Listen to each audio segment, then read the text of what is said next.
Steeler Nation, we have a new QB1 in town in the Steel City, and his name is Russell Wilson. Mike Tomlin announced that Russell Wilson will be the Steelers' starting quarterback. Let's ride. Steeler Nation, we can officially ride on the Russell Wilson train, as to no one's shock, he has been named officially the Steelers starter for Week 1.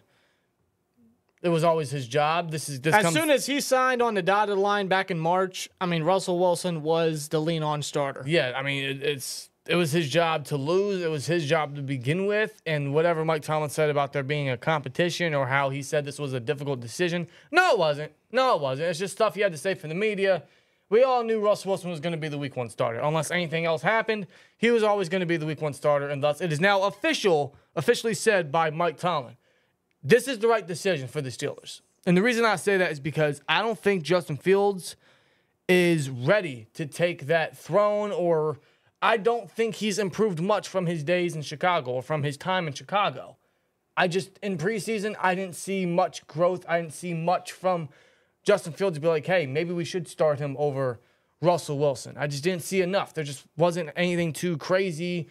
And I didn't come into preseason or training camp expecting Justin Fields to have this complete new just renaissance, this complete new change of scenery and whatnot, right? Like there was slight improvement in Justin Fields' play compared to his Chicago days, right. But it obviously was not enough for him to beat out Russell Wilson. Well, I don't think it ever was going to be, because Russell Wilson alone, being a veteran, a however long starter, a 13-year starter in the NFL, like Mike Tomlin was always going to go with that. Of course. So this comes to no shock. This is the right decision because Russell Wilson gives the Steelers the best chance at success. And the reason I say that is, first and foremost, he doesn't commit as many mistakes as Justin Fields would. What we saw in preseason is the fumbling is still an issue. The decision-making is still an issue. While with Russell Wilson, although we saw significantly less time than Justin Fields, he looked healthy, which is good, and he didn't make many mistakes. And what we've seen in the years past is Russell Wilson doesn't make a lot of mistakes. He doesn't commit a lot of turnovers, which is going to be obviously key for the Steelers offense. Yep. So Russell Wilson gives the Steelers the best chance at success.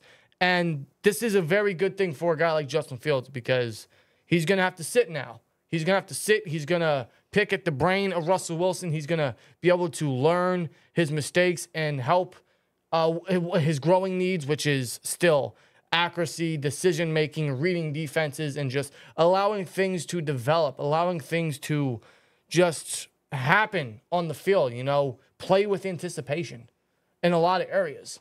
That's what's going to allow Justin Fields to grow.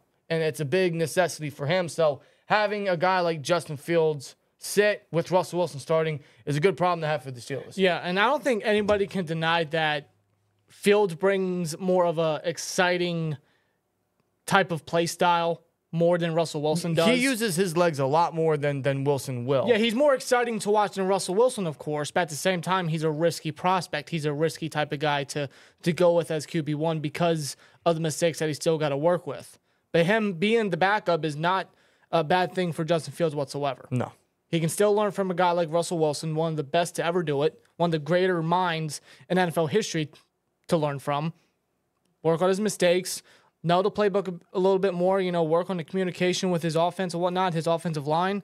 This is still a good thing for Justin Fields. Yeah, and it's not a negative at one bit. No, and I don't think this is the final chance Justin Fields gets an opportunity to start for the Steelers. I do believe that he will sign a one-year deal, whether that's during the offseason or whatever time frame that will be. I do believe he will sign another one-year deal with the Steelers, and then he'll be part of some competition next year, ideally with a rookie, but that's for next year. But I don't think this is the last chance Fields has at a starting gig. Not that he really had a chance this year, but no, the statement still stands. And even with Fields sitting on the bench, I mean, they can still utilize Justin Fields to some degree. Yeah, Mike Tomlin even noted that, you can anticipate some Justin Fields packages, which is a good thing. He can still be incorporated in the offense in some packages to get the Steelers down the field, move the chains, maybe use his leg ability, and definitely use his arm talent because he still has a lot of potential there. The arm talent for both guys is not an issue one bit. It's literally going to make the Steelers' offense for once unpredictable. It's going to keep the defense guessing. It'll be very similar to how the Raiders did with Marcus Mariota years past, only they'll be able to use Fields' arm talent a lot more if they desire to. So the fact that Tomlin has alluded to that is a little exciting. It'll allow Fields to still get some playing time while still sitting on the bench and not having that responsibility of being a starter. It's a good thing for Justin Fields, and that's exactly why the Steelers brought in both Fields and Wilson. This is a good thing for Fields. It's a good thing for the Steelers because, you know, they have a viable backup now in Justin Fields, because I do feel at some point in the season, where that's due to injury or maybe it is due to performance from Russell Wilson, which would be a first in his career. He's never gotten benched for performance before, but, you know, he is aging. Things could happen. I do believe at some point or another in the season, we will see Justin Fields start. Yeah, and like you stated, it could come in a variety of ways. We'll just have to see how the regular season pans out. But as of right now, Russ is the right guy to go with. If it doesn't pan out, if it's not working out, then they may have to look towards Fields' direction. Just whatever they got to do to put the right quarterback in at the right time to get him in the right situation to succeed. But Arthur Smith's scheme is going to work favors with Russell Wilson. Hopefully the offensive line can really start to just mold together, and hopefully we can get a decent offensive line to the point that Russell Wilson isn't running for his life and he doesn't get hurt to the point where we have to start Fields. Seeing what we've seen in preseason, I just hope to God that the kinks and the mistakes that the O-line, that we've seen from the O-line, is at least for the most part fixed up. Yes. I just hope that they've resolved it for the most part and that they can just work on building that chemistry, building that steel wall right there. That foundation, really, yeah. Yeah. And of course, Wilson has some decent targets he can throw the ball to with Pickens and Muth and a variety of tight ends and hopefully more receivers to come. Wink, wink. But time will tell in that. But, yeah, I think Wilson definitely gives the Steelers the best opportunity, the best chance at success because of his veteran experience, because of the fact he is a legitimate leader. That is one thing the Steelers haven't had in the quarterback room since Ben. They now have a legitimate leader that everyone can rally around. He has incredible high football IQ, so that's going to be massive. And, again, he doesn't commit a lot of mistakes. So as long as Russell Wilson can play very similar to what he did last year with a better surround team now with the Steelers, hey, maybe he can lead us to a decent season. Hopefully a lot better than what we saw last year. And dare I say, a playoff push. It's going to be tough. The schedule is very grueling. But maybe Russell Wilson, with that chip on his shoulder, could push that one final time in his career. Because he is aging, and it's only a matter of time until Father Time catches up.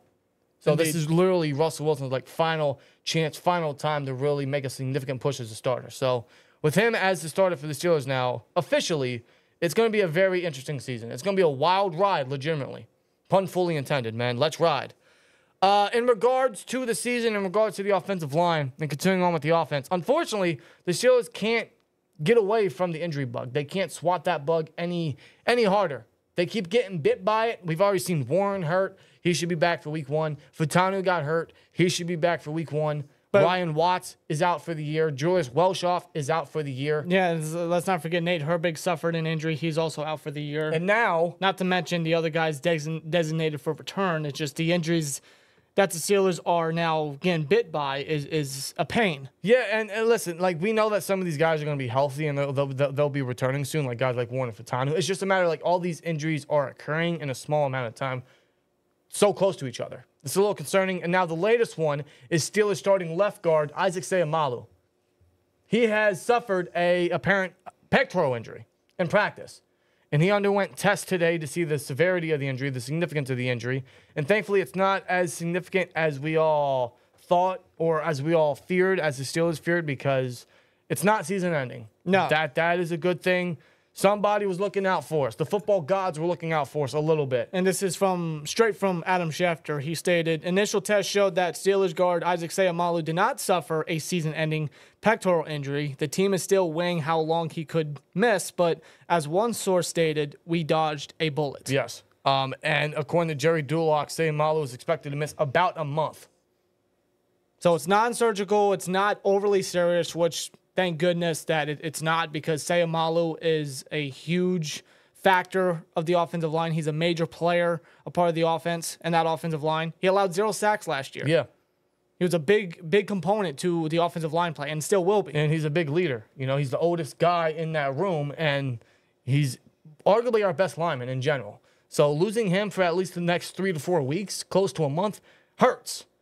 But thankfully, the Steelers drafted Mason McCormick in the 4th round this year, and Seumalo did get the most rest days out of all the veterans. Yeah, the Steelers really tried to protect Seumalo as much as they could. He got work in, and he played some preseason snaps, some preseason games, but You know, just as we're getting ready for week 1 against Atlanta and this injury hits probably our best offensive lineman, it just sucks. It kind of paints the story, doesn't it? It's starting to. And I do feel that his absence will be missed, even if it is about 4 weeks. Yeah. I don't know, man. Like, this injury is just, thankfully, it's not a long-term injury. It's not out for the season, right? It's non-surgical.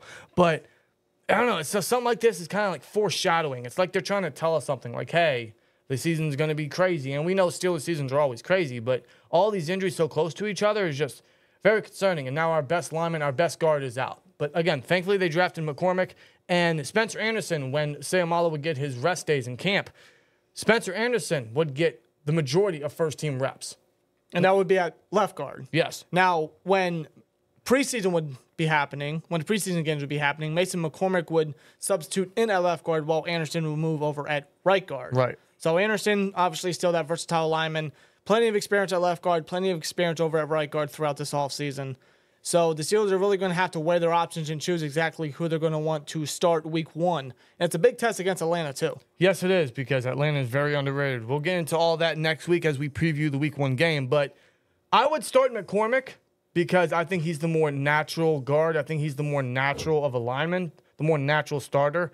They will most likely start Anderson because he was getting the majority of first-team reps, and they really, really favor versatility, obviously. So I would anticipate Spencer Anderson starting, but I would much prefer Mason McCormick.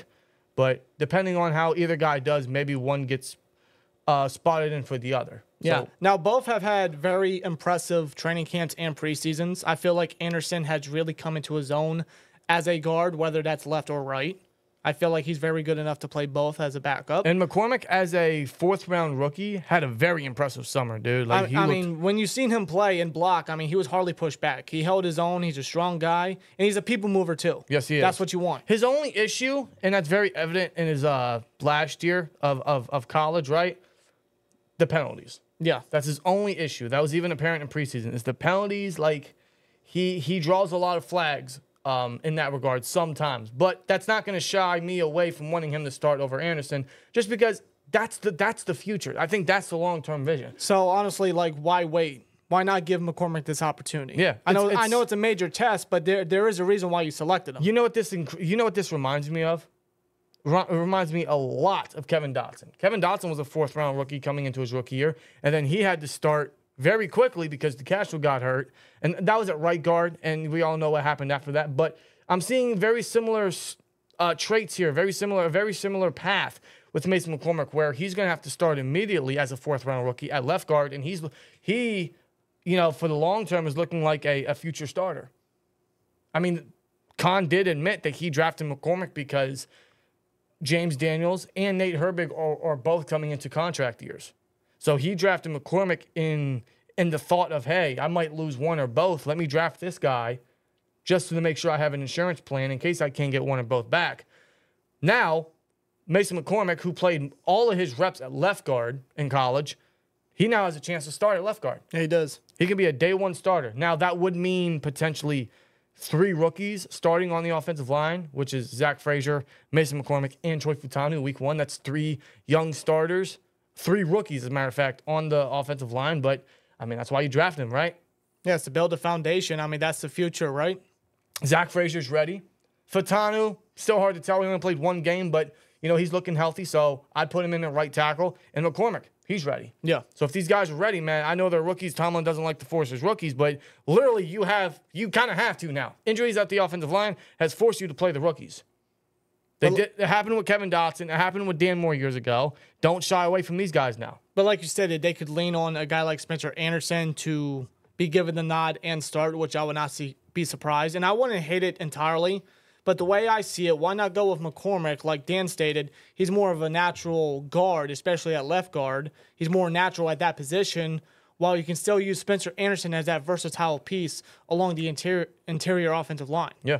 And heck, even if you have to, tackle as well, because tackle depth, as of right now, they haven't brought anybody else in yet. It's still pretty bare. Yeah. So why risk, starting your versatile offensive line depth piece, who is also your emergency backup right tackle? Yeah. So why start him when you could start McCormick but have Anderson be that extra depth along the offensive line. Yeah, those are just our quick thoughts on that. We would prefer to start McCormick. We are anticipating them to start Anderson, but I just prefer the rookie. I think he's ready, and I think he's the long-term vision guy there. You know, whether that's replacing Seumalo, replacing James Daniels, I just view McCormick as a future long-term core guy, as a staple on the offensive line. So you might as well put him in there, and according to what we saw all summer, he looks ready. He doesn't look out of place. He looks like he's ready to go. And if he's ready, get him out there. Yeah. So and I want to see him out there. I really do. Yeah, but it sucks to hear about the Seumalo situation because the last thing we need is more offensive line injuries and more concerning factors on the offensive line, which there's still a ton coming out of preseason. But now that we got more young guys in there, yeah, it's concerning in that factor. But at the same time, we're literally looking at all these guys being the future. So might as well get a jump on it. Yeah. We're going to have to go through some aching pains. That's the nature of the beast. That's just how it's going to be. Broderick at left, McCormick at left guard, Frazier at center, and Fatanu at right tackle. Those are 4 young, new, long-term vision starters, right? You're going to go through some aching pains. We're going to have to be patient with it. It's just how it is. Yeah. So the way I see it, because of the injuries that unfortunately the Steelers are bestowed on, you might as well just get a jump on what the vision is. The long-term vision is for the offensive line. Yeah, so, get these guys out there because they are stud players. I agree.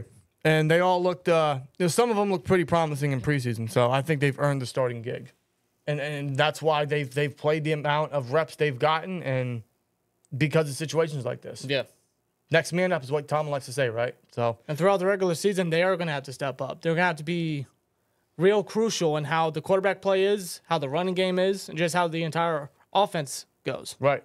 It's going to be exciting, man. It's going to be a little worrisome of a season, but I'm excited. We got a whole new quarterback scenery. We got a whole new quarterback starter. I never would have thought in a million years, just 6 months ago, that Russell Wilson would have been a Steeler. He would have been starting for us for this season, but here we are. Nope. I never would have thought that the Steelers would have drafted 3 new offensive linemen 6 months ago, but here we are, and all 3 of them could start week 1. It's an exciting factor, man. It's definitely a little worrisome, but that's why it's also exciting. So let's just hop in, let's ride, and let's go. Let's get ready, Steel Nation. We got a bumpy ride. We got a crazy season ahead, man. We'll see how it goes, but week 1 is next week, so it should be very exciting. But at least we got some answers at the quarterback room, which we already knew, and hopefully we get a little more clarity on how long Seumalo will be out and who they could start at guard in Seumalo's absence. Maybe that's something they entertain during next week's practice heading up into the Atlanta game. Yeah. You know, perhaps Tomlin doesn't name a complete starter at left guard immediately because of this injury. Perhaps he gives those guys the reps next week, and whoever he thinks is ready the most gets that starting gig. Yeah, I can see that. Could be one of those situations. And with Seumalo, I should mention this. Seumalo being out for about a month, which is about 4 weeks. I wonder if the Steelers are going to put him on injured reserve designated to return, since he would be eligible. Yes, because him missing about a month is estimated 4 weeks, and they could put him on IR to return after the first 4 weeks, which would clear up a roster spot. So if the Steelers already know, or if the Steelers get the word that, hey, Seumalo is going to be out 4 to 5 weeks or so, maybe less than that, they could put him on IR to clear up a roster spot rather than cutting somebody. It's just an easy way to open up a roster spot. For who? I don't know, because the Steelers haven't signed anybody. No, they haven't even put a waiver on anybody to claim. No. They have not done anything as of right now. Maybe we have to be a bit patient about it. But We do. But the Steelers just, outside of signing some people on the practice squad, it's just, the depth concerns at wide receiver and cornerback, even tackle. Even tackle, it's still worrisome heading into week 1. Right. I feel like that they have to do something. They have to do their due diligence on those positions, but maybe we just got to be a bit more patient about that. Well, we are also just a little over 24 hours removed from the final cuts. So yeah, we just gotta wait a couple more days. Hopefully we get some answers. Otherwise, if we don't, I don't know what the plan is here. So that will come in the next coming days. We'll keep you guys updated on that. Hopefully we get some answers heading into week 1. Let us know your guys' thoughts down below. How you guys feel about Russell Wilson starting? How do you feel about Justin Fields' future? How do you feel about Seumalo's injury? Would you start Spencer Anderson or Mason McCormick? Let us know in the chat below. Appreciate you guys for watching episode 103 of the Steeler Culture Podcast. And see you in the next one. Here we go, Steelers. And as always, like, comment, subscribe, and we'll see you later. Peace!